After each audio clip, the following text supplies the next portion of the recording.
Man, I gotta tell you, when I was sitting here watching what all the other honorees have done with their lives, I started feeling like shit, like this is terrible.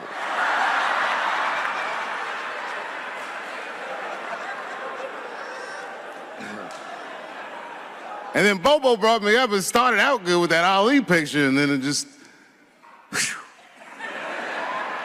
But that coloring book that was in the picture, I know the Ali's are here, that coloring book, my mother has it. And Champ, he signed it. You know, the greatest, he signed it, Muhammad Ali. And his sparring partner was there that day. And his sparring partner signed it, said the next heavyweight champion of the world, Larry Holmes. And he was. And 2-year-old Dave Chappelle colored all in that shit and just ruined the book.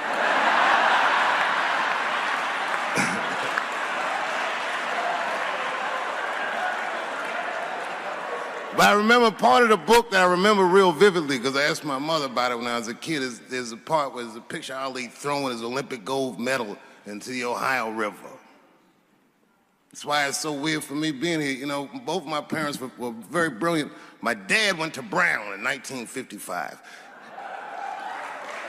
That's right. He told me at the time he was one of 3 black students.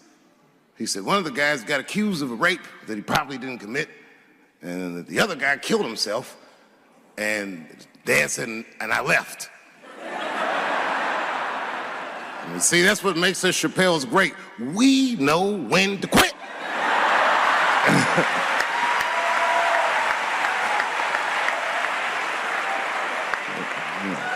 We all just live to fight another day.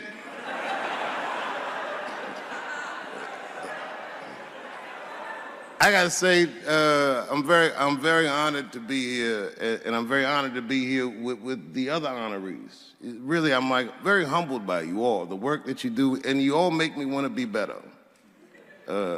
All of you.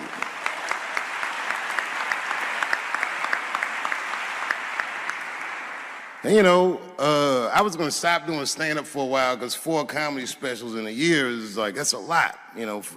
But you know, shout out to my colleagues in comedy. I just want to say that in a way, this for me belongs to my mother primarily, who was an African American studies professor, and a lot of the content that I say, she raised me well. I'm not an uninformed person. But also, you know, my colleagues in comedy, like comedians have been getting beat up pretty bad recently, and we're somehow nowadays expected to speak with the precision of attorneys or politicians. We are not.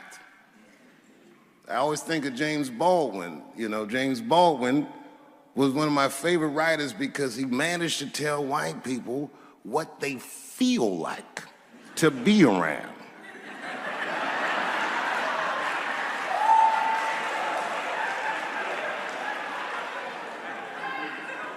So I ain't gonna hang up my gloves yet. I think I got one more special in me. So to quote Baldwin, God gave Noah the rainbow sign. It's no more water, it's the fire next time. Thank you very much. And so if you would, please join me in welcoming Dave Chappelle home again.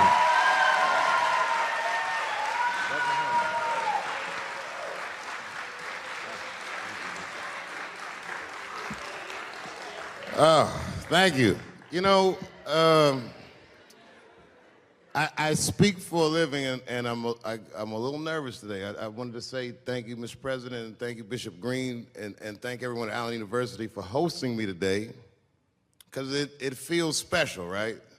When I think of this great grandfather that I've heard about in my life, but never actually touched his legacy. So it's like the product of his loins coming to meet the product of his work. And it's an important day for me personally. And I know a lot of you guys are students, and I just want to tell you I'm the first person in my family to not go to college. And as the president has told you, I've done outstanding in spite of that.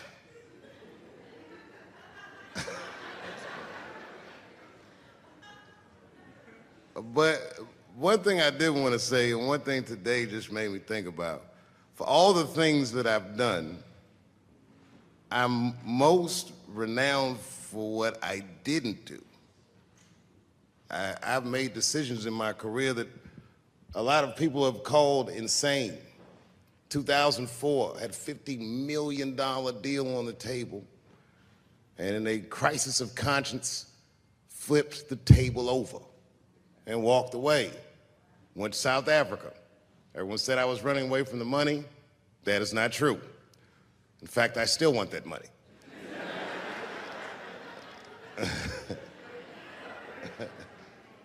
The idea that I wanted to just share with you guys is the idea that sometimes you do what you think is best, whether anybody understands it or not. I heard a story about my father where someone told me he used to do statistics for a company in D.C. The company he did statistics for started doing business with the South African government, so he quit his job. It's caused a lot of problems between him and his wife. It's hard for a man when he can't provide for his family the way he wants to, and he suffered through it. And a generation later, when I had my crisis of conscience, I was able to go to a free South Africa and get away from the heat. This idea that what you do in your lifetime informs the generations that comes after you is something I keep thinking about, something that is so much bigger than just ourselves. And today I'm standing in front of you guys, and I know you guys are like, oh, I know you're bored. But I see family of mine in the front row some who I've never met, and I just realize how all of us are connected. That my great-grandfather built something more substantial than buildings. He built a community, and he built, more importantly than a community, he built a way. You know, so I'm very grateful. Very grateful. Hello, police. I just saw him saying, you know what I mean? He's standing over like, so this is what black people talk about.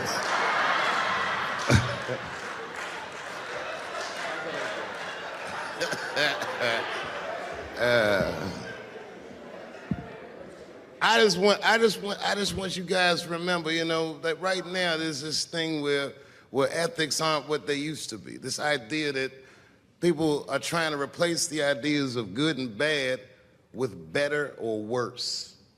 And that is incorrect. You gotta keep your ethics intact because good and bad is a compass that helps you find the way. And a person that only does what's better or worse is the easiest type of person to control. They are a mouse in a maze that just finds the cheese. But the one who knows about good and bad will realize that he's in a maze. So, that being said, I just hope that all of you guys transcend whatever you see as your obstacles and that you live outstanding lives and that you stay connected to your communities because you have so much power there, and that you grow your communities and you diversify your communities, and that you don't let anybody tell you can't or to be afraid. It's okay to be afraid because you can't be brave or courageous without fear. The idea of being courageous is that even though you're scared, you just do the right thing anyway. So in 2004, I walked away from $50 million, and in November, I made a deal for $60 million. So,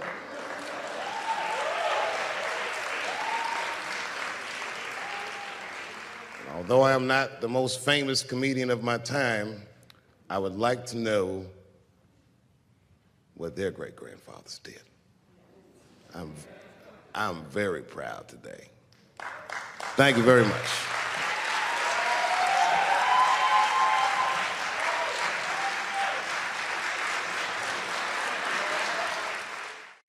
Boy, comes as a complete surprise.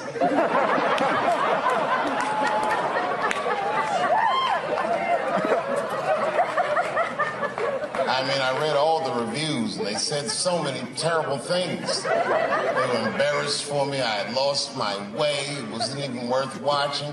I hope all you critics learn from this. This is a teachable moment. Shut the fuck up forever.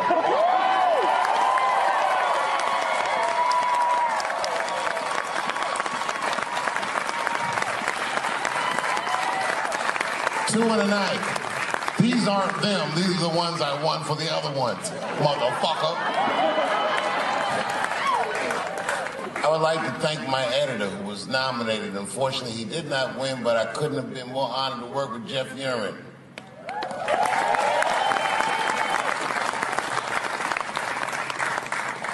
Stan Lathan has been directing television since 1968. Any show that I watched when I was growing up, he directed it. From Sesame Street to Sanford and Son to Good Times to Everything Black. And finally, you motherfuckers finally gave him an Emmy tonight. He deserves so much more, but I'm glad you came around.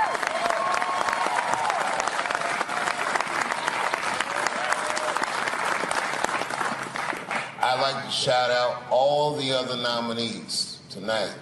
Tiffany Haddish and Patton Oswalt and Hannah Gatsby and Brother Mulaney. You guys are an inspiration to me, and I'm honored to be nominated with you. I'm sorry that you didn't win tonight, but who gives a fuck anyway? It's a special night because comedy gets to be itself. It's all we've ever wanted. I hope the war is over. We good? And as always, I'd love to thank my wife, Elaine.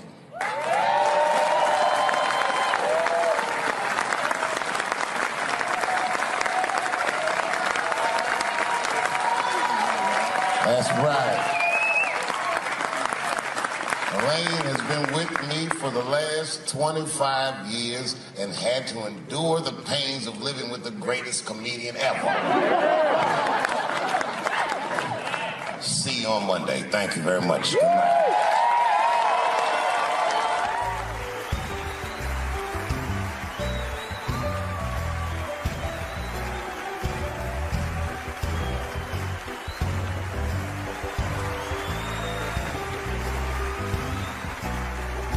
Thank you. Thank you. Thank you. I like not knowing what's going to happen. I like making memories. Sometimes I do all this crazy shit around my colleagues just so that they can tell their friends I did it. But rather than talk about myself, just briefly, I want to just talk about my genre. Stand-up comedy is an incredibly American genre.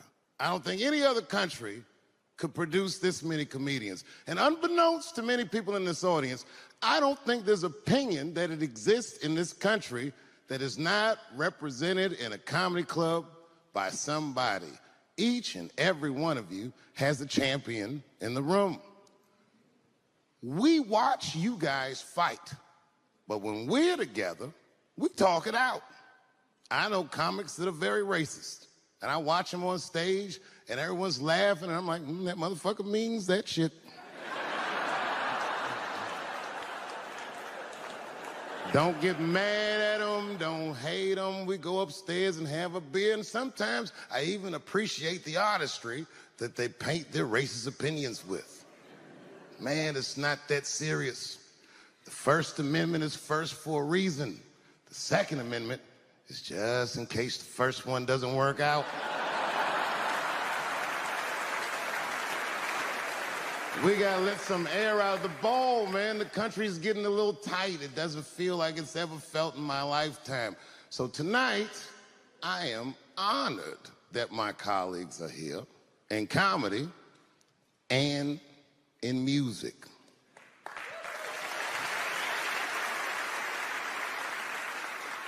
And I want everyone in America right now to look at me. Look at me smoking indoors. I didn't ask anybody, I just did it. What are they gonna do? Kick me out before I get the prize? No, nigga, this is called leverage.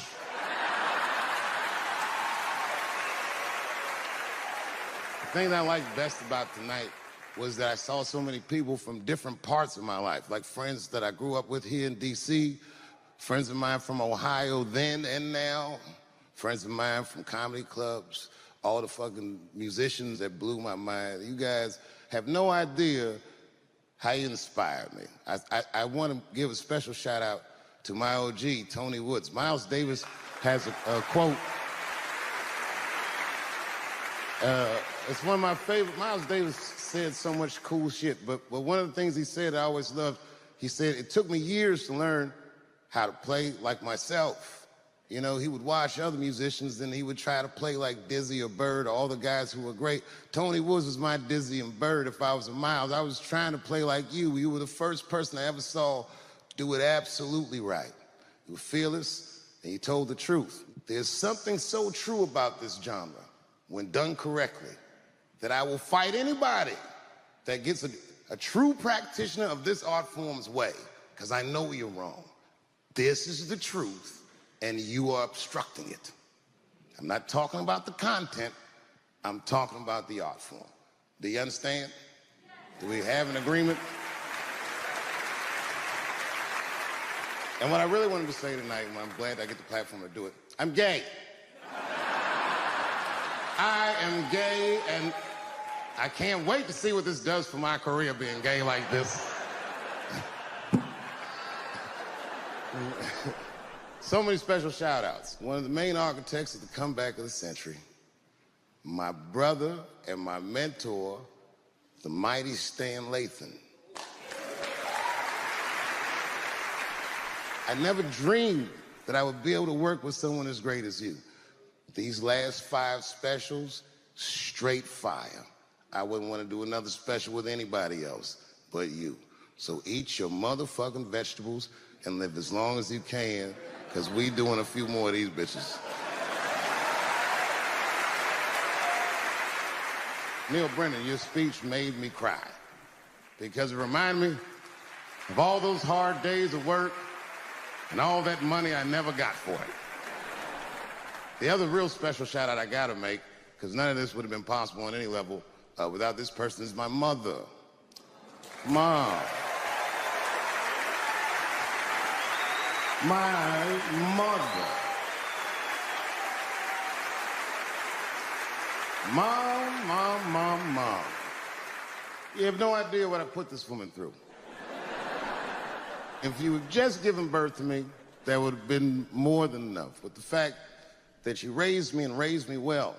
We had a real oral tradition in our house. I knew the word griot when I was a little boy. A griot was a person in Africa who was charged with keeping the stories of the village. Everyone would tell a griot the stories, and they would remember them all so that they could tell future generations. And when they got old, they'd tell them to someone else. And they say in Africa, when a griot dies, it's like a library was burnt down. And my mother used to tell me, before I ever thought about doing comedy, she said, you should be a griot. And she'd fill me with every story of black life. You know, she's educated in African-American studies, and she would let me understand the context that I was being raised in, that I'm being raised in a hostile environment that I have to tame. By the time I was 14 years old, I was in nightclubs, mastering an adult world. It was terrifying. Crack epidemic was going on, and my mother would hear gunshots outside and be scared to death. Maybe it's my son. But early in my career, if you remember, Mom, you used to sit in the club with me. She'd do a full day of work. You'd be back there falling asleep, just waiting for me to go on. She would watch my show every night. Do you know how long that car ride is home?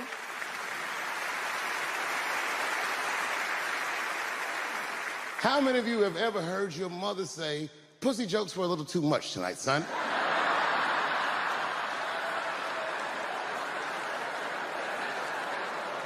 I was a soft kid. I was sensitive, I'd cry easy, and I would be scared to fist fight. And my mother used to tell me this thing, I don't even know if you remember, but you said this to me more than once. You said, son, sometimes you have to be a lion so you can be the lamb you really are. I talk this shit like a lion. I'm not afraid of any of you. When it comes word to word, I will gab with the best of them, just so I can chill and be me. And that's why I love my art form, because I understand every practitioner of it. Whether I agree with them or not, I know where they're coming from. They want to be heard. They got something to say. There's something they notice. They just want to be understood. Love this genre. It saved my life. So tonight, Mom, I would like to honor you in a very special way that I cannot do on my own. But because now I'm a man with great and influential friends, I'd like to ask my man Thundercat to come out on the stage. Thundercat, the Mighty Most Def. Washington, D.C., thank you very much for giving me a home and a place to start. Today is officially Dave Chappelle Day in Washington, D.C. The mayor declared it last night. So, in the future, on Dave Chappelle Day, I ask everyone who wishes to celebrate it to make one incredible memory for themselves and or somebody else. Thank you very much. Good night. Tough time for the blacks.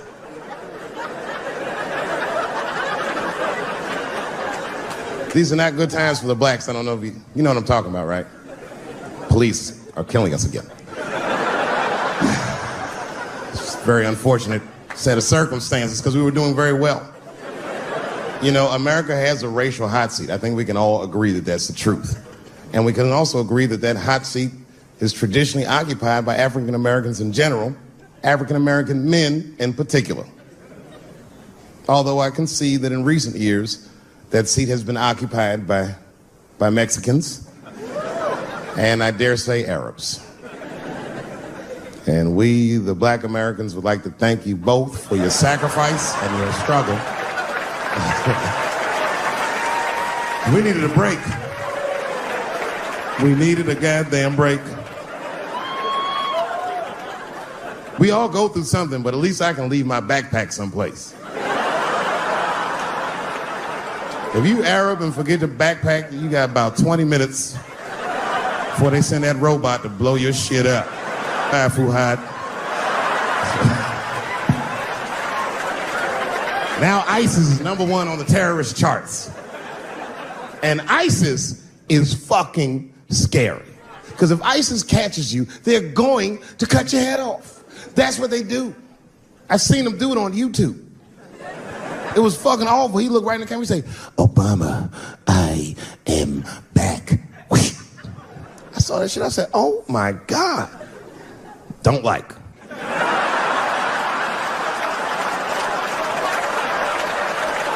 How is this guy cutting people's heads off on YouTube? I can't even post a dick pic, and this motherfucker is decapitating people. I'm gonna have to change my settings. You know, everyone has it hard, but I think harder than black people and harder than Arabs and harder than Mexicans, you know who has it the worst? Fat black people.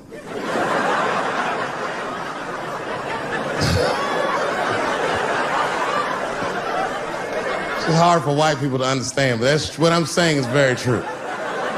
Fat black people have a really rough road because all manner of things kill white people, but you know what kills more black people than anything, more than police and terrorism? Salt, nigga, regular. Here, white people are getting Ebola cures and shit, and meanwhile, I'm dying from fucking the flavoring.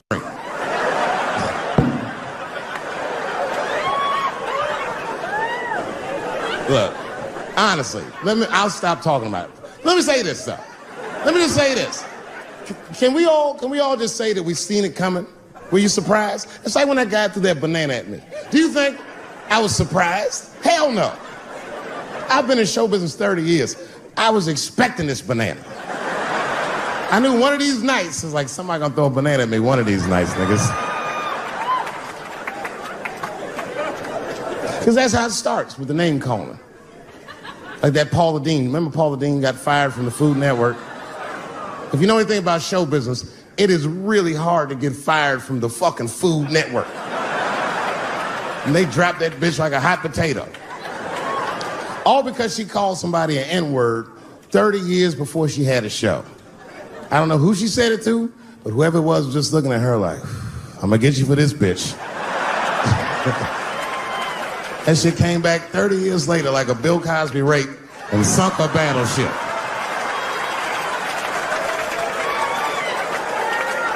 And every black person was mad, but we weren't like that mad. I was just like, well, how's this bitch gonna call me a nigga when she taught me how to fry chicken? That's not fair.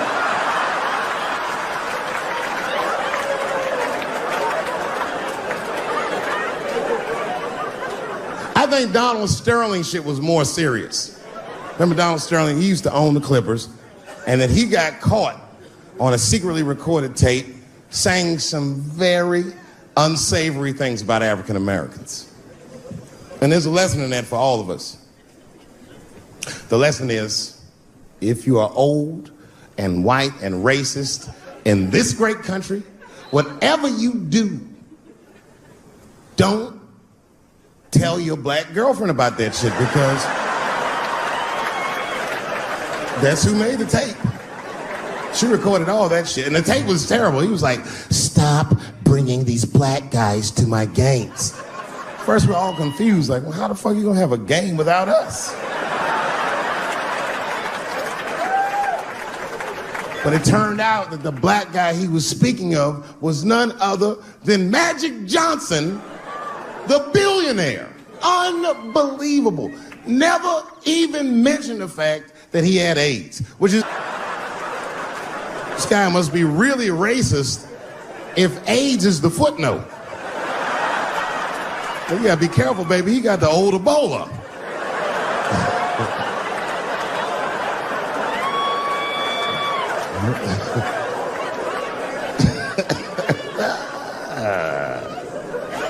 You can say what you want about that girl, but I'm gonna tell you right now, she is a goddamned hero. Because you might have thought these things were happening before, but now you can see it all in front of you without a shadow of a doubt. That shit actually went down. She sucked that old guy's dick. She really took one for the team on that one. That's really gross. This dick is like 80 years old. It's like tasting history. Like 5 wars on it, Civil Rights Movement, Great Depression. This guy's been fucking from 40 years before Bill Cosby's first rape. This is a very old man. A very old penis. But all that shit is still, it's just name calling. Like, name calling does not break the modern black man. That's not gonna do the trick. I don't give a fuck about that. Like, if I went to Kentucky Fried Chicken, Ku Klux Klan, hood on top of their head, what do you think I'm gonna do in this day and age? Run out Kentucky Fried Chicken? Not if I'm hungry. I'll go straight to the front. Hey, man, let me get a 2-piece. I don't give a fuck what he says. You want a biscuit with that, nigger? I thought it came with a biscuit. What's all this attitude? I want a 2-piece. Chop, chop. You know what it is. But I'm not going to be mad. Why would I be mad? He's the one that's got to work at Kentucky Fried Chicken, not me.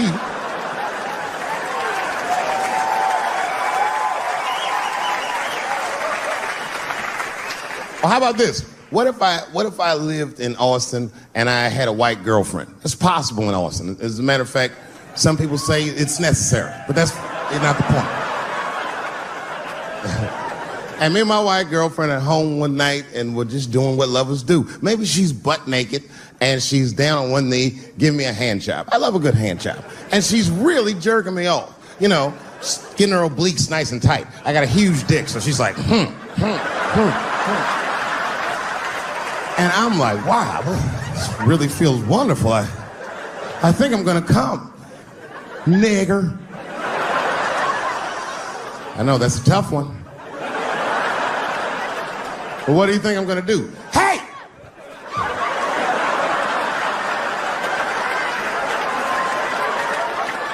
That's no time for integrity, ladies and gentlemen. I'm busting that nut in her face. I'll sort through the ethics later. But I'm what they call a man of his word. If I say I'm coming, oh, I'm coming. I don't give a fuck what happens. God forbid somebody could shoot me. If I say I'm coming, it's still like, oh.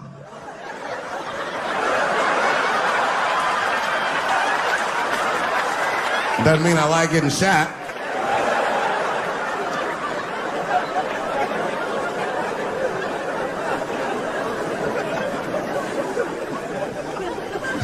Boy.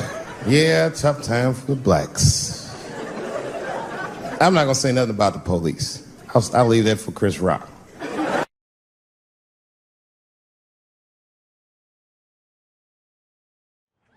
Well, this has been fucking wonderful. I don't know what to say, man. I don't even want this night to end.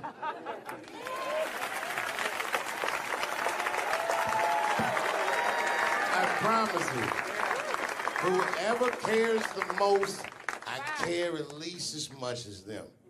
I know what I got, because I lost it all. I got to tell you something, and I don't talk about it often. Have you ever worked all your life for something and have it not work out? That happened to me. It was tough. Think about it. I was gone for 12 years. It's not a little bit of time. It was hell. I watched other niggas that I knew become very famous. I watched the world go on without me. I mourned the loss of it. And after a while, I didn't care. Coming back was terrifying. I understand what I am. I really do, more than anybody. Like when they write about me in history, I'll be dead reading it like, yeah, I knew they'd say that. They say that a person can't dream of a face they've never seen. Can't believe that's true, but it's probably true. Boy, I got a long bank of faces. 32 years, I could close my eyes, I could think of any night. There's so many faces. Every night, most nights, they're all looking up, smiling. You have no idea what the world looks like from there. All different races, all different colors, all different kind of beliefs, just looking at me, smiling for 32 years, night after night.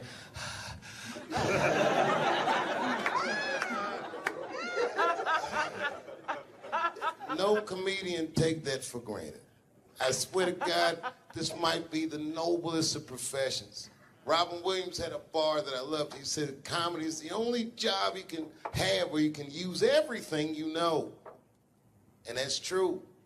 You can use more than you know. If you use what you think, use it. Don't be afraid. Don't let these bitch-ass niggas button your lip. Say it anyway.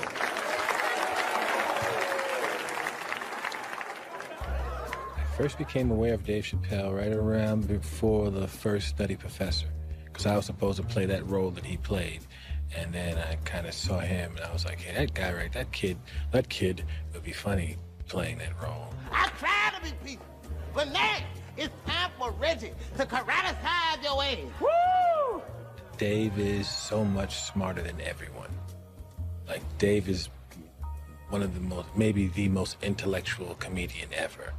It took us 400 years to figure out as a people that white people's weakness the whole time was kneeling during their national anthem. That's a brittle spirit. That's right, nigga. On the rock, it's regular. Ah! Ah! What are you doing, nigga? Stand up! He stretched the art form and his impact on the culture. He is the voice of his generation, without question. Nobody's even close to him. Thinking? No, I've had to learn, and that's where Dave Chappelle has been a wonderful friend and mentor. What did Chappelle say to you that helped you with that? Chappelle said to me, we were doing a show at Radio City together. It was during his run. Right. And I was on one of the shows, and he said to me, I said, man, what am I going to tell these? Because I was like, I'm going to do comedy before Dave Chappelle. I was like, Dave, what am I even doing here? And Dave said, and I said, I don't even know if I'm funny enough to be here. I said, you're nice, and I think I'm a really funny guy, but what am I doing here? And Dave said, look, man. He said, you don't understand something. He said, you're not here because you're funny. He says, I know 100 funny motherfuckers out there. He said, you're here because you're interesting. And he said, anyone can be funny. Not everybody can be interesting. Not everyone can make an audience listen to what they're saying. Not everyone has a wealth of life experience that makes people want to know what they have in their minds. And so that changed my perspective on silence. And so now, if I can hear that an audience is listening, I'm engaged. Well, that is a great piece of advice, not only for comics, but for anybody, Right. because, wow, the thing that I love about Chappelle, and you just identified it, is he will go. He's interesting. And he is an interesting guy. He's the most interesting man I've ever met. That's what makes Dave Chappelle. Many people are funny. There's a lot of funny stand-up comedians all over the world. Yes. But what makes Dave Chappelle is that he is interesting. It's how he sees the world between the jokes. But all jokes aside, Kevin Spacey shouldn't have done that shit to that kid. He's 14 years old and was forced to carry a grown man's secret for 30 years. Jesus Christ, he must have been busting at the seams with that one. The saddest part is, if he were able to carry that secret for 6 more months, I would get to know how House of Cards ends. Loved was, I can't believe that I've been in this business long enough that we're like the older guys now. It always blows my mind that I'm like 5 years older than Dave Chappelle, because he was already a made guy when I came in. So I always look at him like he's got 10 years on me, you know, or 15. And, you know, just when I watch his act, I'm like, this guy's clearly been doing this a good couple of decades longer than me. And the reality is, I think he's only been doing it like 6 years longer than I have or something like that. He's fucking amazing. And what I love, too, is just he's that same... with all that's changed, everybody getting offended, all of this fucking crap, how you get in trouble, he hasn't changed at all. He's just like that same guy that I saw way back in the day when I used to go to the Boston Comedy Club and watch him go on at like 2 a.m. and just start murdering at 2 a.m. And I remember I used to always sit there going, how do you do that? How are you that funny at 2 a.m. in front of a crowd that gave up on the show like an hour ago? And they're tired and they just want to go home. That second he steps on stage, boom, he just starts fucking killing. Dave's a beast. Dave's a beast, man. That's the only man that puts a little fear in my heart. I'm like, okay. It's real. What's he doing? Do you watch him? Do you watch him? Totally. You study? Totally. I got Chappelle. I got an app. I follow him. I'm like, you know, my man Prince Paul always says, competition keeps you in condition. True. You know? So, yeah, that's my man right there. The other real special shout out I gotta make, because none of this would have been possible on any level without this person, is my mother. Mom. My mother. Mom. You have no idea what I put this woman through. If you had just given birth to me, that would have been more than enough. But the fact that she raised me and raised me well, we had a real oral tradition in our house. I knew the word griot when I was a little boy. A griot was a person in Africa who was charged with keeping the stories of the village. Everyone would tell a griot the stories, and they would remember them all so that they could tell future generations. And when they got old, they'd tell them to someone else. And they say in Africa, when a griot dies, it's like a library was burnt down. And my mother used to tell me, before I ever thought about doing comedy, she said, you should be a griot. And she'd fill me with every story of black life. You know, she's educated in African-American studies, and she would let me understand the context that I was being raised in, that I'm being raised in a hostile environment that I have to tame. By the time I was 14 years old, I was in nightclubs, mastering an adult world. It was terrifying. The crack epidemic was going on, and my mother would hear gunshots outside and be scared to death. Maybe it's my son. But early in my career, if you remember, Mom, you used to sit in the club with me. She'd do a full day of work. You'd be back there falling asleep, just waiting for me to go on. She would watch my show every night. Do you know how long that car ride is home?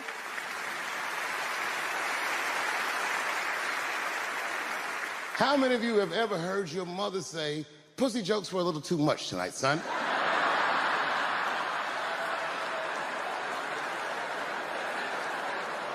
I was a soft kid. I was sensitive, I'd cry easy, and I would be scared to fist fight. And my mother used to tell me this thing. I don't even know if you remember, but you said this to me more than once. You said, son, sometimes you have to be a lion so you can be the lamb you really are. I talk this shit like a lion. I'm not afraid of any of you. When it comes word to word, I will gab with the best of them just so I can chill and be me.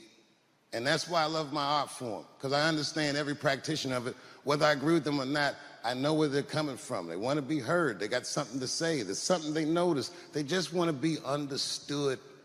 Love this genre. It saved my life.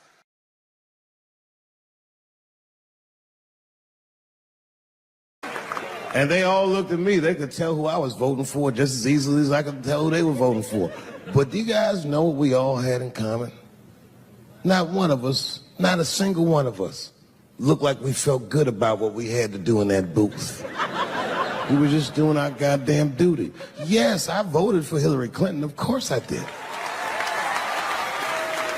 I voted for her because I liked what she said vastly better than I liked what he said. But to be honest with you, at that point, that shit was like watching Darth Vader do the I Have a Dream speech. That bitch is mean as hell. She'd already Karate Kid swept Bernie Sanders' legs from underneath him. Boy, it was hard voting for that shit. But it was the lesser of the evils. I know you were a Clinton supporter, Miss I. I'm sorry for her. But it didn't feel as good as it should have. She was gonna be our first woman president. They were gonna make coins out of this bitch.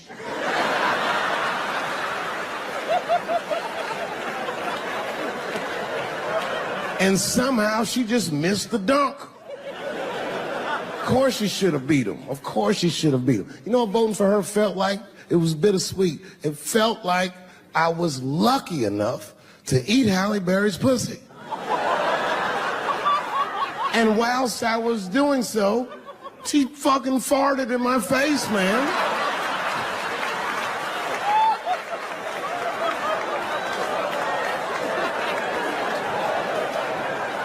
Now you understand, I'd still do it.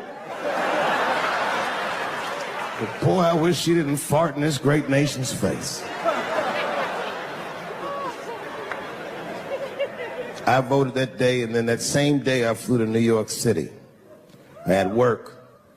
That night I was in a comedy club in New York, and I said to an audience almost exactly what I just said to you. And I didn't know that there was a journalist in the room. And this journalist wrote an article. The headline of the article said, Dave Chappelle is an avid.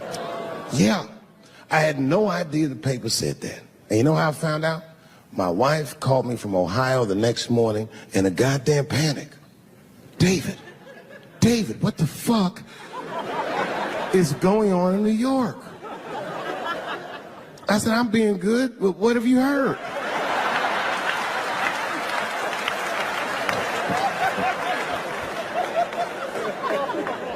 And my wife said, the paper is saying that you're a Donald Trump supporter. I was like, whew.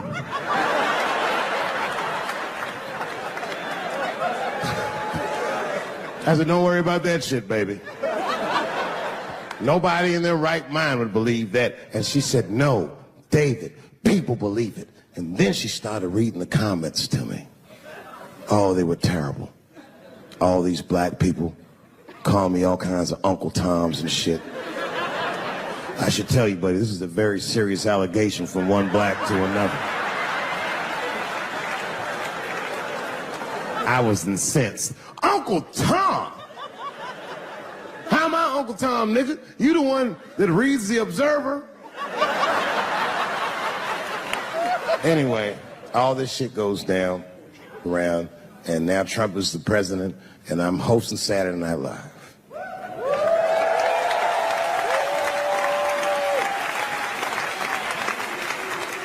And I didn't really prepare my monologue. I just kind of winged it. And at the end of the monologue, I don't even remember what I said. I said something like, fuck it, we're historically disenfranchised, and we're going to give him, something about we're going to give him a chance if he gives us a chance. I don't know what I said, but whatever I said, I really wish I didn't say that shit. It was not worth the trouble. Now I walk into the barber shop and all them black people just be looking at me like, yo, Dave, what's up with your boy?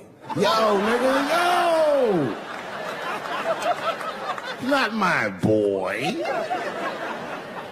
Because I don't care if you're a Republican or Democrat, if you support him or not, any objective person is going to have to admit that this motherfucker is having a terrible go of it. It really is. We've had presidents before that have done bad jobs, but this shit is worse than a bad job. It's scary to watch. Holy shit, it's like seeing a crack pipe in your Uber driver's passengers. The fuck is wrong with this guy? Yo, he is lunching, nigga. I watched Donald Trump in a press conference, and this motherfucker had all the media gathered, and this nigga literally asked the media to their face to stop finding shit out. I was like, yo, this motherfucker is bugging. And then, I'm not even making this up, his lips started sweating. His lips. Have you ever seen a motherfucker's lip sweat? What the fuck is wrong with this nigga's lips? It's like if you're on a plane, right? You ever been on a plane? I get scared to fly. I do it all the time. I be scared on there. And sometimes the plane will hit turbulence. And then I get nervous. But I always look at the flight attendant, and she looks calm, and it makes me feel calm. But if that bitch's lips were sweating, it's terrifying. Like, yo, nigga, why are your lips sweating? What do you know? And then, I'm not even making this shit up. This motherfucker grabbed the podium and he goes, you don't know how scary the things I read in my briefings are. What's that, bro? That's bad leadership. Even as a parent, you think I'm gonna sit my kids down? Hey, little man, come here real quick. I just wanna holler at you for a second. Yo, I'm 3 months behind on the rent, nigga, and I am worried. Very worried. Go to school and have a productive day, nigga. I was just thinking out loud, getting some shit off my chest. Like, what the fuck are you doing, bro? This is bad, man. Jesus Christ. All this motherfucker's ideas sound like high people ideas. Like, he doesn't think these things through before he tells us. He just tells us what he's thinking as soon as it occurs to him. This shit sounds nuts. I'm gonna go to China, and I'm gonna get those jobs from China and bring them back here to America. For what, nigga? So iPhones can be $9,000? Leave that job in China where it belongs. None of us want to work that hard. What the fuck is he thinking? Because I don't want to make them shits. What the fuck are you doing?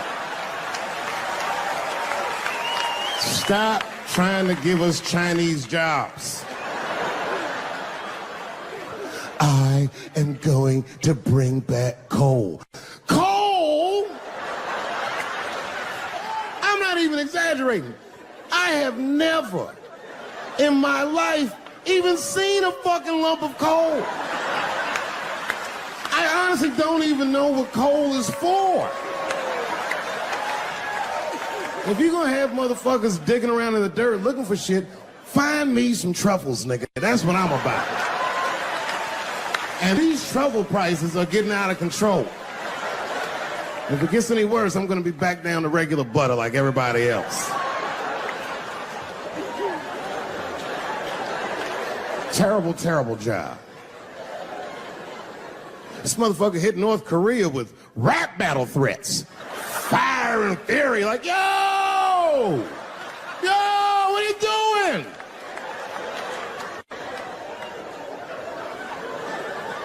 It's fucking Korea, man. Kim Jong-un is a scary motherfucker. He might be as crazy as Trump. Some scary shit. And if you one of them naive motherfuckers that thinks that a war with Korea is going to be easy, then you don't play Call of Duty at 3 a.m. like I do. Because that's when the Koreans play. Fucking 8-year-old Korean kid took out my whole goddamn platoon last night.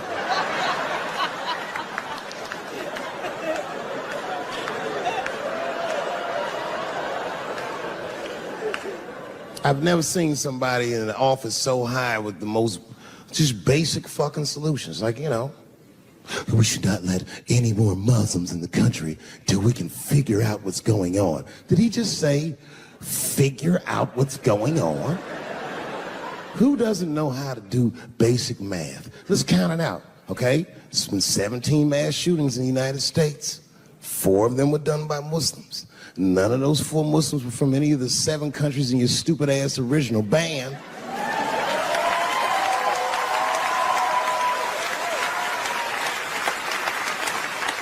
And since he brought it up, the other 13 shootings were done by the Tiki Torch whites. These are facts. And you don't see me trying to ban white people from the show to keep it's a fucking terrible idea because it's mean and it's racist. And most importantly, it would be catastrophic to my bottom line. If there were no white people here tonight, I might leave this bitch with $1,800. This man needs to realize that we all need each other. And that's why we will never, ever be able to beat China. Because everybody in America is racist, and everybody in China is Chinese. This motherfucker called it all wrong. And don't believe the media either, because as all this shit is happening, the media is trying to make us believe that the extremities amongst us are the norms. We can disagree, that's fine. And most of us are keeping a cool head about this shit. You know what I mean? Americans generally respect one another's beliefs, even if they don't share those beliefs. I know I do. I respect everybody's beliefs except Amish people. Because they are the only ones that I can say clearly their God is wrong. The speed limit is 75 miles an hour in Ohio, and 1 lane of traffic is buggy. Nigga, your God is ridiculous. All the Amish people around my way know me too. Not from television, obviously. They know me from the streets. Because when I see them horse and buggies, I'll pull the Porsche over and talk to them.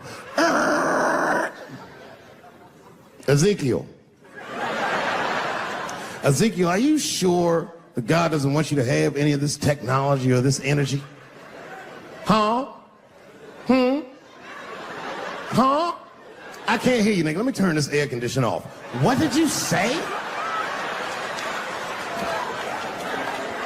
And them niggas be like, get away from me, ye. Ye tried to tempt me like the devil. Devil? Nah, bro, I'm trying to put you on to the game, Zeke.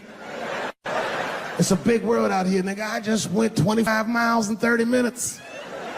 That's a day's journey for you. You don't even know what the weather's gonna be tomorrow, do you? I do. You don't even know that there's a valuable Pokemon right on here. I drive away. Huh? Oh, my vape pen? You want to hit my vape pen? Oh, sorry, nigga. I'm trying not to get herpes. My bad. I've been playing cat and mouse with herpes for 30 years now, but every night I go to the club, I'll be like, not tonight, herpes. No disrespect. I'm not saying you have herpes. I'm just saying 1 out of 5 people do. So let's just all be careful around this motherfucker and make sure that we leave with the lips we came with.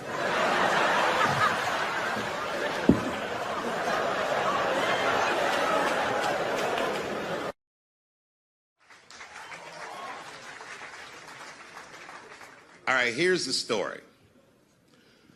I started doing stand-up comedy when I was 14. I'll never forget the first time I was on stage. The guy that introduced me was a guy named J.T. Newton. I'm 47. I can close my eyes and remember the introduction like it was yesterday. It went like this. Ladies and gentlemen, this next young man coming to the stage is starting his comedy career tonight. Who knows? We may be witnessing the birth of a star. Please welcome Dave Chappelle.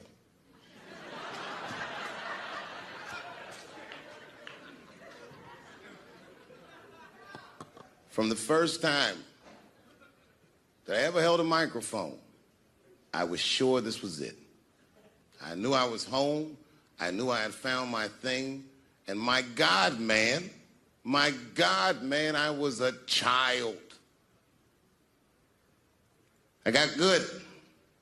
Matter of fact, I was good from the moment I started. And I'm not saying this to be a braggart. I'm telling you the truth. These old niggas was in awe of me. How is this little boy so poised? They used to say. I was. I mean, you know, I got better, but it started out good.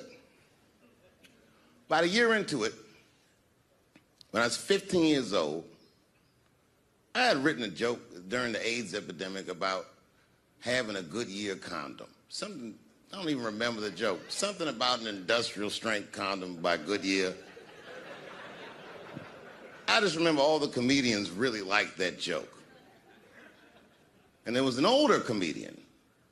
And he came to me one night after the show, after he saw the joke, and he said, listen, I got an audition at another comedy club, and I was wondering, do you mind if I do that joke? I just want to borrow it. Now, I'm a kid. I don't know any better. I'm like, borrow it? Well, I guess, sure, if it'll help your career. I let him do the joke. And then weeks later, I was waiting to go on in a comedy club, and he went on before me, and he did the joke. And after the show, I pulled him aside, and I said, hey, man, I don't mind you borrowing my jokes, but you got to give them back.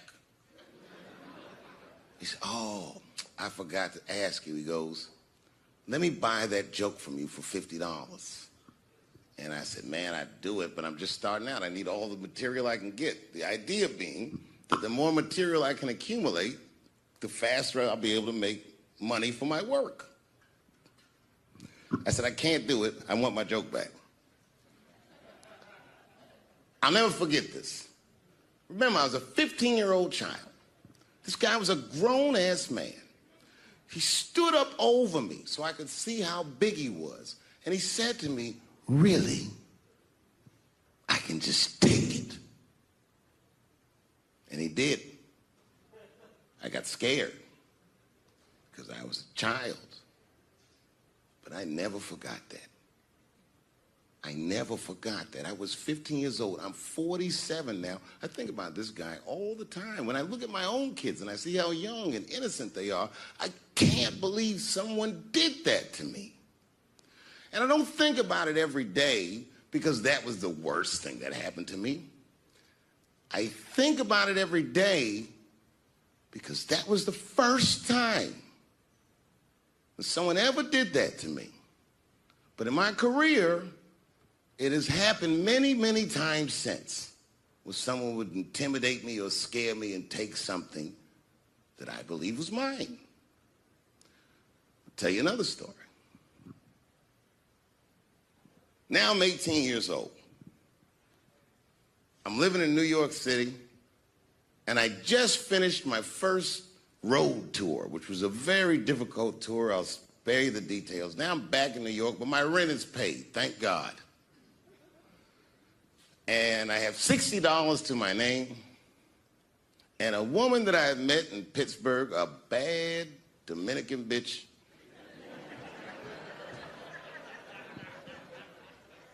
was coming to New York. She was going to spend the weekend with me. I couldn't wait for her to get there. She was coming that evening. But remember, I only had $60 for a whole weekend to entertain a bad bitch. Now, I'm walking through Greenwich Village, and I see something I've never seen before. 3-card Monte. You know what that is? Yeah, the guy had the whole thing. The table was set up, and he had the 3 cards, and the crowd was hooting and hollering, and he was like, find the red card, find the red card. And people were playing. Sometimes they win, sometimes they lose, but it was really exciting, and I'm standing there watching it, and I noticed while I'm watching them play this game that the red card, the one you're trying to find, had just a little bend on the corner. And I'm watching it, and I'm like, yo, this guy doesn't seem to know that red card is bent. I'm going to beat this motherfucker. And I walked up to the table, and I said, let me play a hand. And I put my last $60 on that table, and he starts to shuffle and find the red card, find the red card. And I kept watching that bent card go around the table, make sure I kept my eyes on that bent card. And when he stopped shuffling, and he said, find the red card, I pointed to it with confidence. Here it is right here. And he flipped it over, and it was black. And he took my money. I couldn't fucking believe that. How did this nigga do that? Was that magic or sorcery? I was confused. So you know what I did? I sat there, and I watched him for a real long time play the game. And I realized that all those people who was doing all that hooting and hollering and betting, my God, they were his friends. They were in on the whole thing. I felt so wronged. I felt so stupid. And then the next sucker came up to the table and was about to put his money down. And I said, fuck that, man. Don't put your money there. All these niggas is in on it. It's a trick. And when I said that, the guy that was dealing, and this motherfucker was huge, snatched me up by my collar. Feel how strong he was when he grabbed me. I was a skinny little guy. And he was gonna maul me. The only reason he didn't, I'm sure, is because he saw the fear in my face. And that fear, he looked at me. I saw his eyes go from hard to soft. He softened. Then he looked at me like the way a father would look at a child. And he said to me, young man, don't ever come between a man and his meal. I never forgot that either. Most niggas would have to run the streets for years to learn a lesson that profound. It took me 2 seconds. Never get between somebody and their paper. Taking a man's livelihood away from him is akin to killing him. Do you know why Prince, the famous rock star that was a friend of mine, do you know why he called himself the artist when he came back? He calls himself the artist because that's what they call us in our contracts. Oh, these contracts are crazy. You should hear the terminology they say in these contracts. To use your name and likeness in perpetuity throughout the universe. Who the fuck could possibly know what that means? Nobody does. It's so complicated, in fact, that when you're a kid like me, you have to hire somebody to tell you what that means. And you sit down at a table and you do the contract game. And that's how I got with Comedy Central. I signed the contract. But I signed the contract the way that a 28-year-old expectant father that was broke signs a contract. I was desperate. I needed a way out. And it wasn't good money and it wasn't good circumstances. But what else am I going to do, I said. And all these white people sitting at that table told me, trust us, Dave, it's a good contract. And I looked around the table and they all seemed to agree it was a good contract. But what if it was like that game of 3-Card Monte? What if they were all friends and I didn't know it? And the bag of money was Iceberg's money in the first place. What was I talking about? What was I trying to tell you? Last week, 2 weeks ago, whenever it was, I called Lauren Michaels and I tell them, okay, I'll do it. I'll do Saturday Night Live on election night. And the day I made that phone call, the day I committed to it, it gets announced that Netflix is streaming Chappelle's show. Not just Netflix.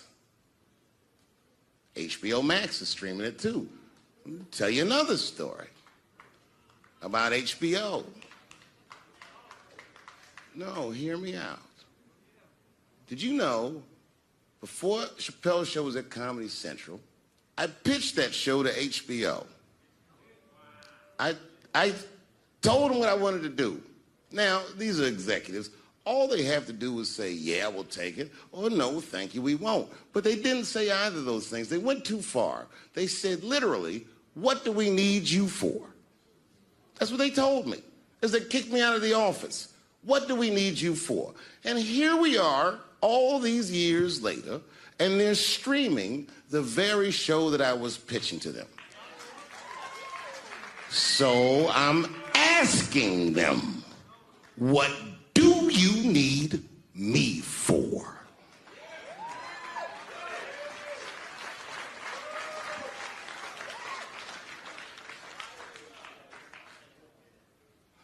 People think I made a lot of money for Chappelle's show. When I left that show, I never got paid. They didn't have to pay me because I signed the contract. But is that right? I found out that these people were streaming my work, and they never had to ask me, or they never had to tell me. Perfectly legal because I signed the contract. But is that right? I didn't think so either. That's why I like working for Netflix. I like working for Netflix because when all those bad things happened to me, that company didn't even exist.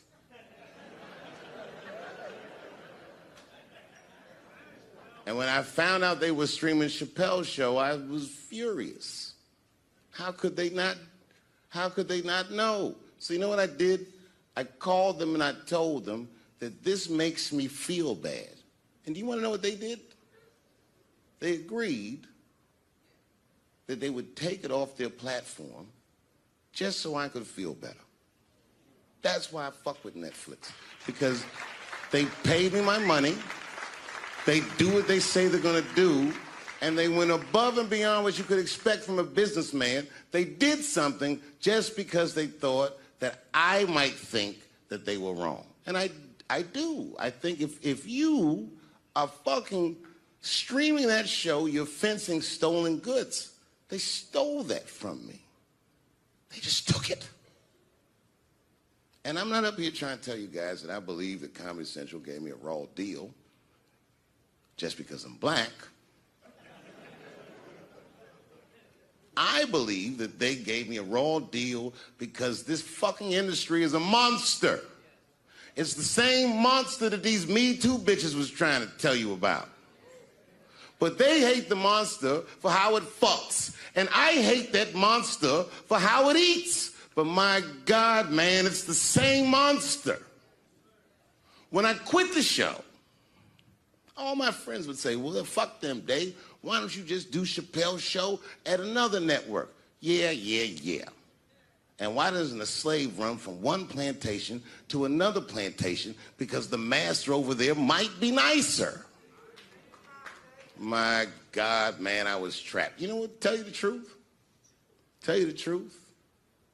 I've even thought about coming back and doing another Chappelle show. Well, but if I do, I can't call it Chappelle's show because my name and likeness is being used by them in perpetuity throughout the universe. It's in the contract.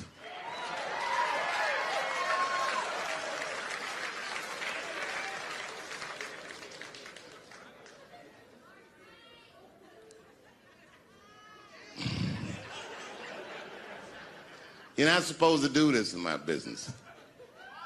I'm up here doing something that nobody else in this business has the balls to do. I'm telling you something that you need to know. I'm trying to explain to you what you're seeing. You don't understand what you're seeing. I am publicly flogging a network. And I know that this network niggas, they watching me and they saying, why are you doing this so publicly? Doesn't feel good to be flogged publicly. Oh, believe me, I know. I know exactly how that feels. When I quit my show, they said I was crazy. What was crazy about it? I just didn't want to do it anymore. They said I smoked crack. That's impossible. I was a devout Muslim. I didn't smoke or drink. But I do now, bitch, because you ruined my fucking life. Now it's their turn. This is their first nigga lesson, and I'm honored to give it to them. They're gonna pay me for this show. I called my agent. I said, is there anything I can do about this show? And he said, no. Well, fuck you too then. If you want something done right, I guess you got to do it yourself. So I'm not going to the agents. I'm coming to my real boss. I'm coming to you. I'm begging you. If you ever liked me, if you ever think there was anything worthwhile about me, I'm begging you. Please don't watch that show. I'm not asking you to boycott any network. Boycott me. Boycott Chappelle's show. Do not watch it unless they pay me.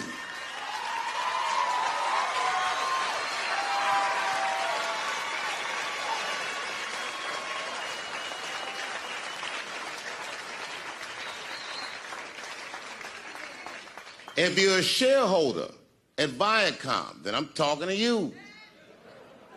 Because all that shit that they do to us, well, they do everything for their shareholders. That's what they told me. So if you're a shareholder in that company, tell them it's wrong. And if you don't believe that it's wrong, then fuck you too. You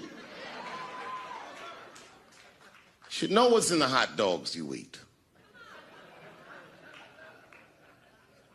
Now, there's probably a bunch of people at Comedy Central and Viacom and all these places that have no idea what I'm talking about. They've all either quit or been fired.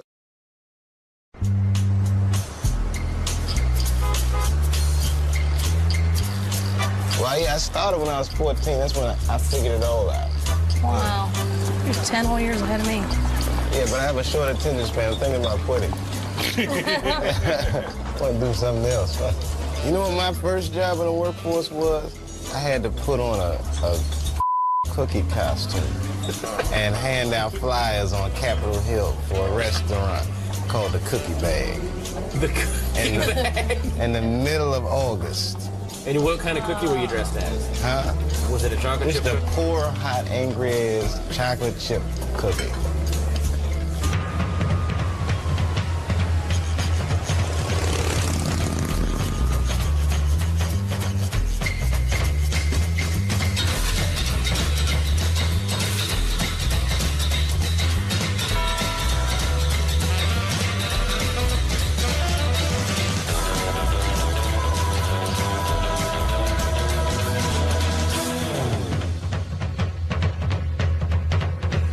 Ladies and gentlemen, coming to you from San Francisco, please welcome Dave Chappelle.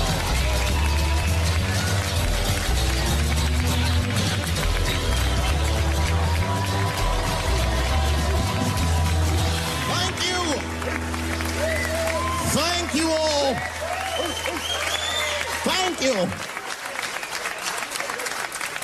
What's up, San Francisco? I like your city. It's beautiful. Tolerant place. I didn't see much.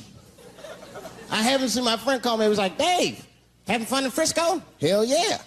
Seen the sights? No. You want to go see Alcatraz? What kind of nigga in his right mind wants to visit a prison for recreation? I got friends in jail I don't visit. I don't deal with jails. Don't deal with jails, and I don't deal with police. My house got robbed in New York. I didn't even call the police. I wanted to, but I couldn't. My crib is too nice. It's not that it's too nice, but it's too nice for me. You know how the police are in New York. Soon as I open the door, they'll be like, oh, he's still here. Open and shut case, Johnson. Apparently, this black guy broke in and hung up pictures of his family everywhere. Never seen anything like it. Don't deal with them, man. I had to bail a friend of mine out of jail one time. You know, that was horrible. I was scared. I had to walk right into the belly of the beast. I tried to look as non-threatening as possible. Hi. I'm here to bail out my buddy. Oh, okay. Well, while you're here, you do fit a description. If you'll walk this way, we can process you. How they always get us. Spitting those damn descriptions. Now, I could be bitter and blame all the police, but no. I'll tell you who I blame. It's those sketch artists. They keep drawing the same brother over and over again. Who is this generic man we all look like? I want to know what they say when it's us. You know what I mean? They'd be in that room like, did you get a look? Did you see the guy that tried to rob you? Yes. Yes, I did. He's about 6 feet tall, I'd say. 6 feet tall? Yes. He had his hat on backwards, too. Good. That's good stuff. Hat was on backwards. Yes. He was black? Okay. Big lips, big nose, hanging out. Say no more, sir. I'll draw him from memory. You know, let me get my stencil. I think we can trace this guy and save some time. They get on the radio and calling all cars, calling all cars. Be on the lookout for a black male between 4'7" and 6'8". Between 120 and 380 pounds. He's wearing Nikes. Get this man! Criminals are insane. I don't even know why people do crime. They want to catch you, they're going to catch you. They can. They got forensics. You ever seen forensics?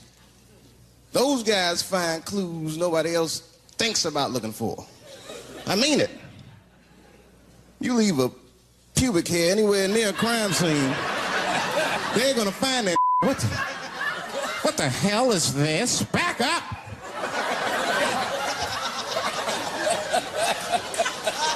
We got a match. Then they look at the pubic and tell all kinds of information. Looks like there was a struggle. Time of death 307. It's amazing. I saw him get a dude one time on court TV. It was embarrassing. It was a sexual assault case. I knew the defendant was lying. I could feel it. He defended himself too hard.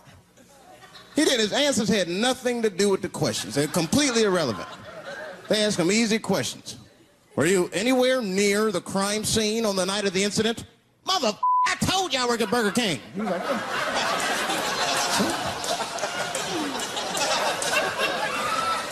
that went on for hours. Then the prosecutor got fed up. Said, I've had enough of this. Called the forensics to the stand.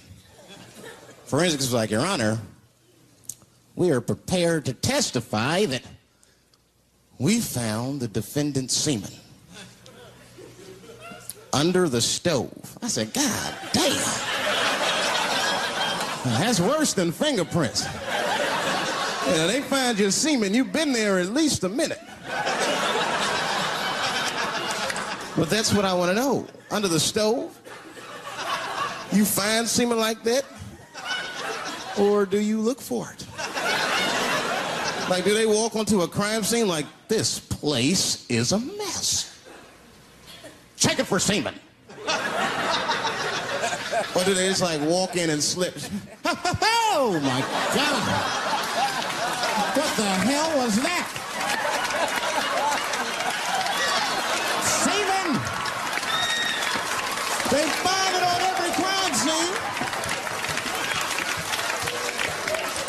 like, what are burglars doing? We got the stuff. Let's get out of here. Wait a minute. I want to leave my calling card. The semen bandit has struck again. I don't understand nothing anymore. I don't. I watched TV the other day. Now tell me, maybe it's just me. Maybe I'm crazy. Is it me? Is it me, or do commercials have nothing to do with the products anymore? You think I don't even know what a commercial is about until the end. Everyone's a surprise nowadays. You seen that commercial where the lady got the black eye? This lady come on TV with a black eye. She's crying. She's like, I smoke crack. And my husband beats me.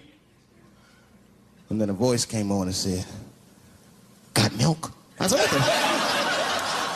It has nothing to do with milk.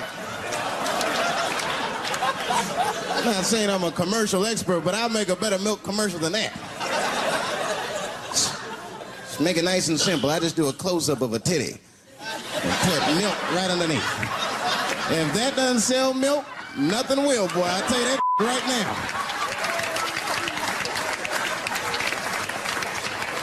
It's 1997. Titties are industry in 1997. They are. I know they are. I'm a customer. I went to a titty bar last week at 3 o'clock in the afternoon. Now that's bad. That is bad. Because it wasn't like I was out. Said, let me swing by the titty bar. No. No, I left my house specifically to see some tits. Can't judge me, there's breast in there. It's just what men do. If a guy runs up to you on the street, it's like, hey, hey, don't go in that building. There are naked girls showing their breast. Be like a white dude in a horror movie. I better investigate.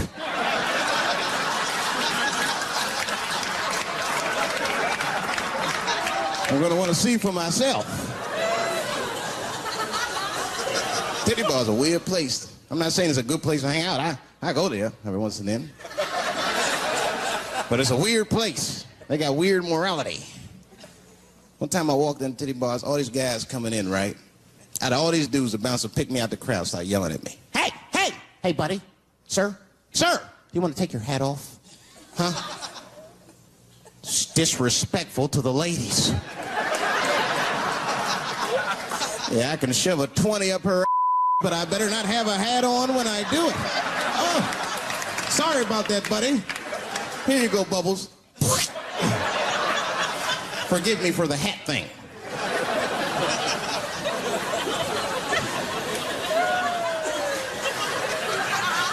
You know why those bars are so popular now? Is because men don't know how to deal with women in reality. So sometimes we got to take the fantasy road. The reality of the situation is very grim. Women have made a lot of progress in a short period of time, man. It's changed everything. Can't deal in relationships anymore. I broke up with my girl. I'm out of Shawshank. I'm free. I don't want to go back. Couldn't even argue with her. You should be able to argue. If you have an issue in a relationship, you should be able to argue that issue out, right? But see, ladies, you got to stick to the issue. You guys take arguments everywhere just to win them. That's why nothing ever gets done. You be arguing about the dishes, baby. Baby, could you wash your dish at least before you put it in the sink? Premature ejaculator? Damn it. You know, why you gotta bring that up? I don't even believe in that. I don't. If I man, it was right on time. That's the way I see it. As far as I'm concerned, I can't fast enough. I'm sick of being vilified all the time. David, how could you? How could you? I was. What were you trying to do, huh? Well, I beat you. You gotta work on your time, baby. I'm down to 1:20. They're mad at me because I have different goals in sex. I'm a speed. Just trying to hit my best time. It's like the Olympics. And now for the dismount.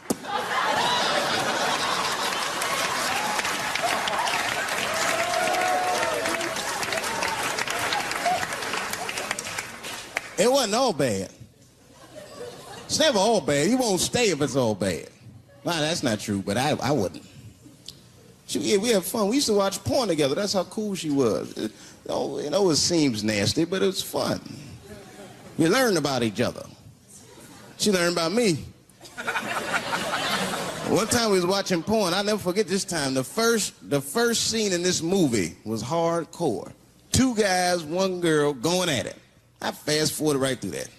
I mean, it was too much for my senses.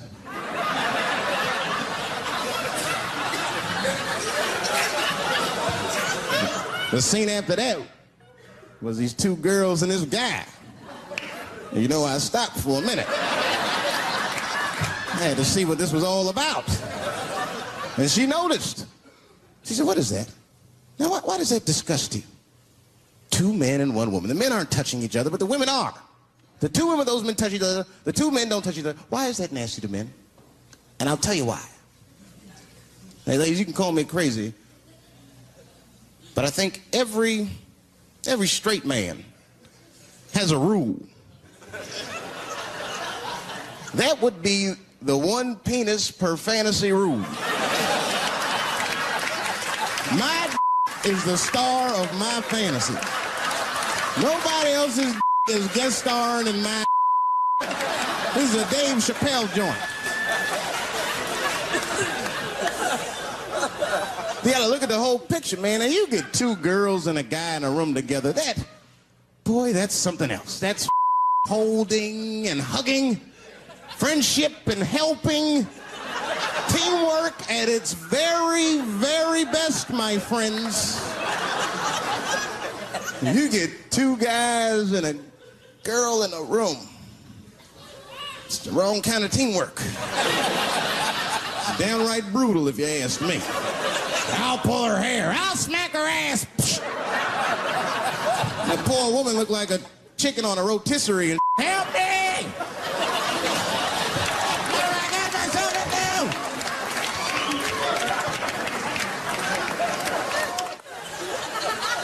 My life. It's too much there to stress you out. This whole world is just drug-infested. Hate-infested, drug-infested world. Hate drugs. I heard the worst drug story. You know what my friend told me? You know what he's dealing with? His landlord is hooked on crack. That's terrible. That's pressure. Your landlord's hooked on crack, that means you've got to have the rent. You come around all the time. I got the rent. It's not even due yet. It's the 10th. Come on, I need it. Let me just get $20 of it now, and then just give me the rest of the end of the month. Every couple hours. Hey, look, I'm going to need some more of the rent. This building's falling apart. Things came up. Comes home early from a party. Landlord's in the crib going through his. What are you doing in my house? Ah! Where's the sink? I came to fix it. It's in the kitchen. I thought it was in the drawer. I'll fix it tomorrow when I come for the rent.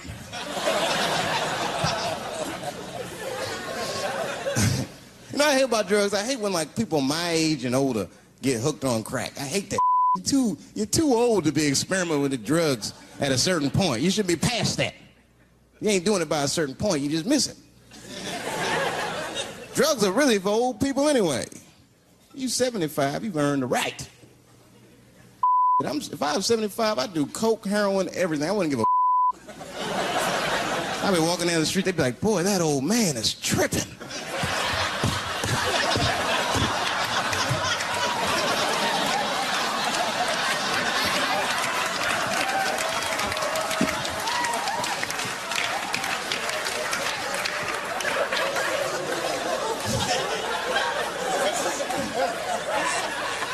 Can't do everything. Maybe weed. If you're gonna do something, do a little weed. Smoke weed. Weed's not as bad as everything else. Weed is a background substance. You know what I mean? You can smoke some herb and still function. And you ain't crisp, but you'll function. Nothing higher than weed, though. I made that mistake one time. I was at a party, some guy gave me some. He's like, here, man, take this. Mushrooms. I took it, I forgot all about it, you know. Then a couple days later, I found that in my pocket. I'm thinking, why not? Because I'm thinking it's like weed, some background. I planned my whole day out like it was weed. I'll chew this up, then I'll go to the barber shop, get my hair cut, and then I'll see a movie.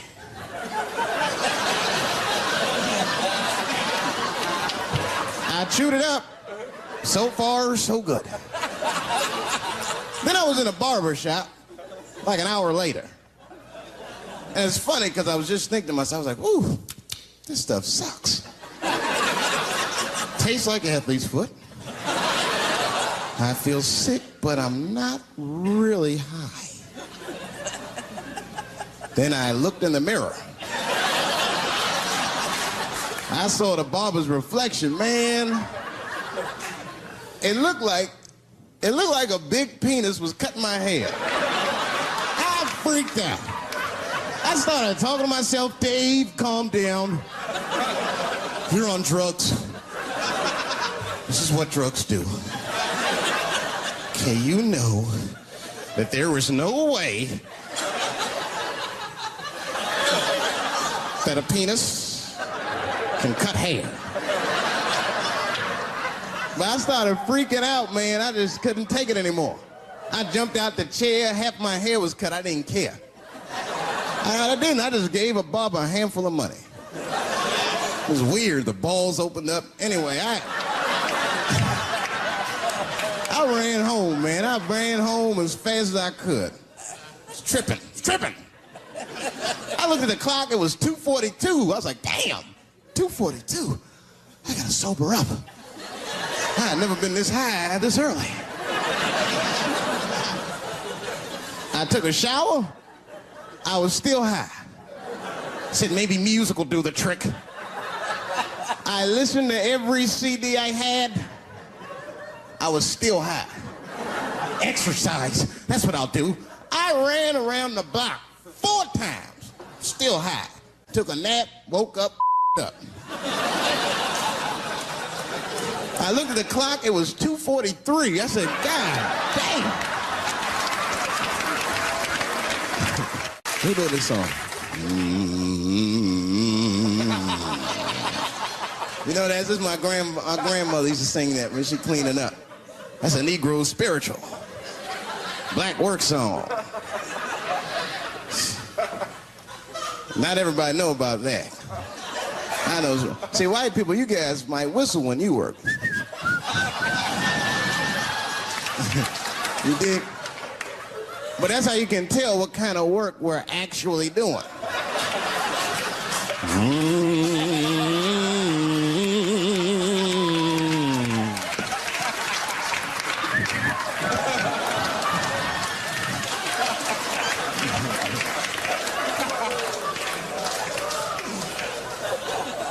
I study that kind of I do. Anything that has to do with race. I read a little here, see a little there. And I travel. That's always good. Traveling has made me a racism connoisseur, if you will. You know, it's different from region to region. Anyone ever been down south? So you guys know what I'm talking about. And the racism down there is just, it's perfect. It's due to a perfection. It's comfortable, it's out in the open. There are no secrets in Mississippi. Everybody knows the deal. Morning, nigger. Morning, sir.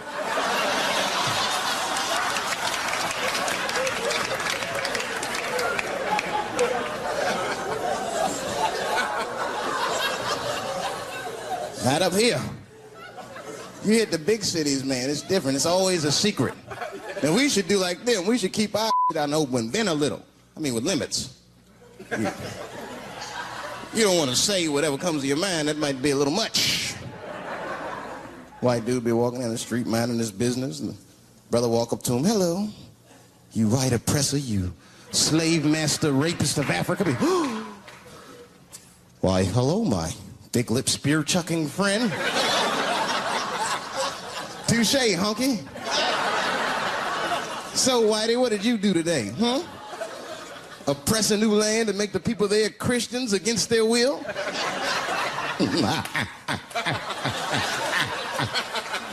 What did you do, fellow?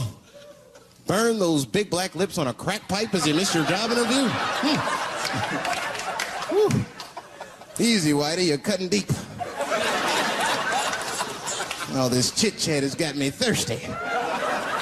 If you will excuse me for a moment, I'm going to go to the Korean store and get something to drink.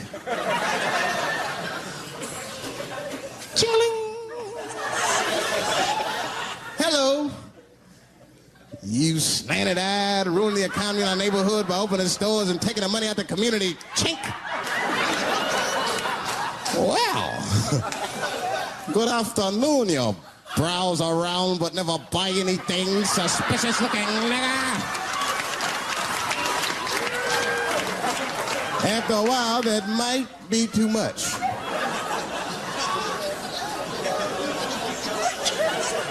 But you can't help it. If you're an American, you're a racist. We brought up from the beginning to think in generalizations. We never look at the individual. We rarely look at the individual. I'm a racist. I know I'm a racist. You know how I know? The other day, I caught myself being racist against myself. There's so much going on, I got mixed up. Forgot whose team I was on.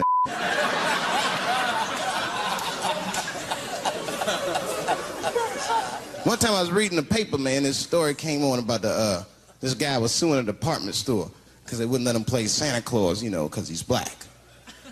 And I was actually, like, relieved when the department store beat him. That's bad. But I wasn't ready for that. I wasn't ready for the idea of a black Santa Claus, man. That would suck. So we wouldn't get our presents till the 28th, 29th. Sorry, I'm late, kids. Santa got caught up with some in Vegas. I had to sell some toys to get back. Shit. Where them cookies at?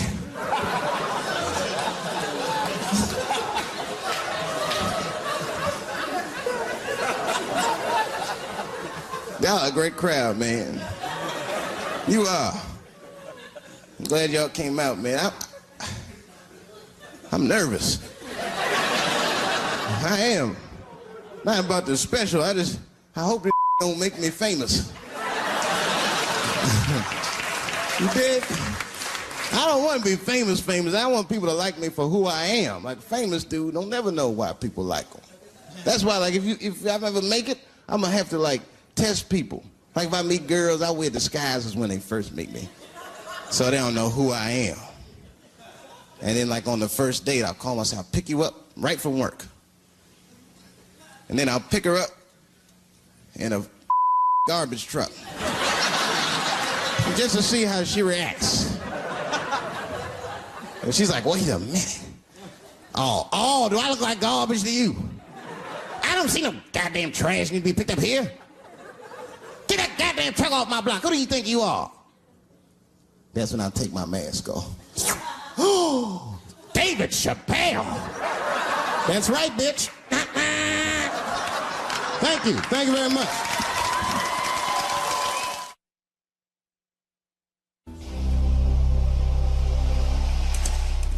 Dave Chappelle. That's right, bitch. Doing what he does best. Your landlord's hooked on crack. That means you gotta have the rent. I got the rent. It's not even due yet. It's the 10th. Come on, I need it. Dave Chappelle. Coming up next, part of Stand-Up Month on Comedy Central. In a stand-up special, John Leguizamo gets in touch with his feminist side. Why herpes? Why not himpies? The network television premiere of John Leguizamo's Sexaholics, A Love Story. Next Sunday at 10, part of Stand-Up Month on Comedy Central. Mm-hmm.